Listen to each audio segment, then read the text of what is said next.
তার কাজ করতে। আচ্ছা, ওই যে আপনি বলছেন যে পোস্টারের উপর পোস্টার লাগাইছে, আপনার পোস্টারের উপরে সেই স্পিকার পোস্টার লাগিয়েছে, এর অভিযোগ করছে, এই সম্পর্কে কি বলেন একটু, কি অভিযোগটা বলেন ওই আবার বলেন। না, অভিযোগটা আজকের বৈঠকে কোনো অভিযোগ করেছেন কিনা? আমি থানায় অভিযোগ করেছি, রিটার্নিং অফিসারকে বলছি, এখানে প্রধান নির্বাচক কমিশনকে বললাম। কি অভিযোগ করেছেন? যে আমার পোস্টার মধ্যে একদম পোস্টার আমার দড়ি লাগে, সুতি লাগে, পোস্টার লাগে। কে লাগাইছে, কার কোন দলে? এটা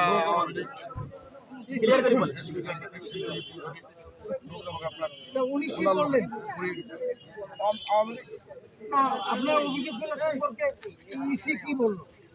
উনি বললো আমরা দেখছি যত দ্রুত, রিটার্নিং অফিসারকে বললো যেটা তাড়াতাড়ি যত দ্রুত সম্ভব থাকে। আমি বলছি এই ধরনের যদি লাগায় তাহলে জনগণ উত্তেজিত হবে, কি হবে, বিস্ফোরক হবে তিনজন বাড়ি। এটা আমি দায়িত্ব বহন করতে পারি, কেন আমরা চাই শান্তিপূর্ণভাবে একটা সুস্থ পরিবেশে নির্বাচন হোক। সব দল অংশগ্রহণ করছে। Thank you.